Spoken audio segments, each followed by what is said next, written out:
Bonjour, bienvenue sur ma chaîne. Ici on parle de Jésus, le chemin, la vérité et la vie. C'est parti pour cette nouvelle journée d'exhortation à partir du livre 365 jours de pensée et citations du ministère adoredieu.com.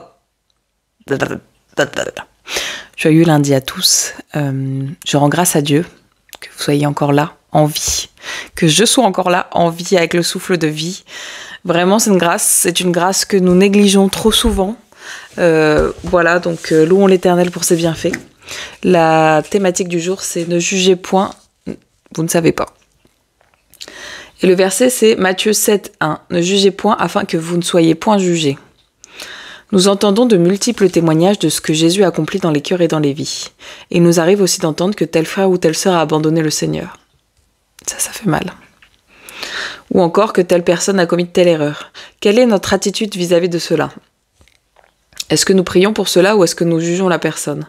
Notre chair peut nous pousser à tirer des conclusions hâtives sans connaître réellement les tenants et les aboutissants. De plus, nous ignorons en général la version de la personne concernée. L'homme a tendance à juger si facilement, et ce n'est pas ce que le Seigneur nous demande. Il nous rappelle dans Matthieu 7, 2, même Matthieu 7, 1, que nous serons jugés de la manière dont nous jugeons les autres. Mère Teresa disait que Dieu nous encourage à aimer les autres et non à les juger. Même si la personne a chuté, Dieu peut nous utiliser pour être un instrument qui la relève. Et n'oublions jamais ce que la Bible dit dans 1 Corinthiens 10, verset 12, que celui qui croit être debout prenne garde de ne pas tomber. Nous ne devons pas nous réjouir du malheur des autres. Dieu encourage notre intercession pour changer les choses autour de nous. Lorsque nous apprenons une mauvaise nouvelle, remplie de compassion, nous devons prier pour la situation. Ne jugeons pas, mais prions.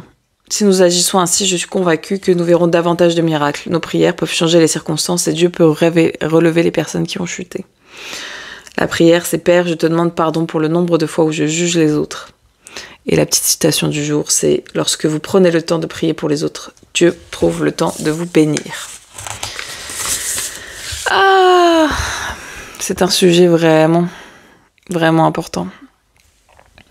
Je prie que par cette exhortation, vous ayez à cœur de faire mieux qu'hier. Voilà, c'est pas facile. On a chacun des combats avec diverses pensées, divers jugements, C'est pas facile, mais par la grâce de Dieu, on est tout à fait capable. Et je prie que le Seigneur vraiment nous aide à reconnaître les pensées et les mots qui sortent de notre bouche, qui ne sont pas pour le glorifier et qui sont à tendance destructive pour les autres.